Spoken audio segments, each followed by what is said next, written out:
deuxième erreur à ne jamais commettre. En même temps, c'est de croire que le prophète est un homme comme toi. La deuxième erreur à ne jamais commettre, quand tu es devant un prophète, c'est de croire qu'un prophète est un homme comme toi. Azamutu, Lokolabiso. Comme nous. Moi, je suis Moussakoli. Cette femme prophétesse, c'est une personne comme nous. Dans Deutéronome 33, verset 1, on nous précise que Moïse, on l'appelait homme de Dieu. Et dans les Saintes Écritures, il y a 12 hommes qu'on a appelés hommes de Dieu. 12 catégories de personnes qu'on a appelées hommes de Dieu, précisément dans l'Ancienne Alliance. Mais le 3/4 de tous ceux à qui on a attribué le nom de homme de Dieu étaient principalement des prophètes. Moïse, Élisée, Samuel. Et les versets sont plus de 30 versets où on parle du prophète comme étant un homme de Dieu. Et ça, c'est très important. Première erreur, il ne faut jamais croire que le prophèête est Dieu, qu'il sait tout, ou même qu'il peut tout. Mais de deux, il ne faut jamais faire l'erreur, parce qu'il est aussi un homme, de croire qu'il est un homme comme toi. De croire que la prophétesse est une femme comme toi.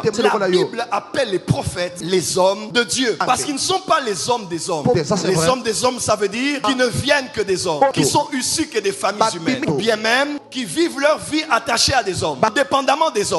Un prophète est un homme, mais de Dieu. Quelqu'un me dira ici, mais prophète Joël, les prophètes aussi font des erreurs. Les prophètes aussi pêchent. Les prophètes aussi ont des faiblesses. Les prophètes aussi ont des limitations. D'ailleurs, j'ai été déçu par plusieurs prophètes qui sont venus à la maison. D'ailleurs, j'ai été déçu par plusieurs prophètes qui ont fait telle ou telle autre chose. Laisse-moi te dire ceci. Un prophète ne peut pas te décevoir. Un prophète ne peut pas te blesser. Un prophète ne peut pas te faire du mal. Celui qui t'a fait du mal dans le prophète, c'est l'homme dans le prophète. Puisque le prophète, il est homme de Dieu. C'est-à-dire, il est la parfaite combinaison entre 100% homme et 100% Dieu. Voilà pourquoi quand tu viens devant un prophète, ne te concentre pas sur l'homme qu'il est. Concentre-toi sur le Dieu qu'il représente. La Bible déclare dans Jérémie 17, verset 5, maudit soit l'homme qui se confie dans l'homme et qui prend la chair pour appui. Si tu te confies dans l'homme qui est dans l'homme de Dieu, tu es maudit et tu seras déçu. Mais si tu te confies dans l'éternel, dans Dieu, qui est dans l'homme de Dieu, tu auras certainement ta visitation. Ne prends pas son humanité pour appui. Ne prends pas sa chair pour appui.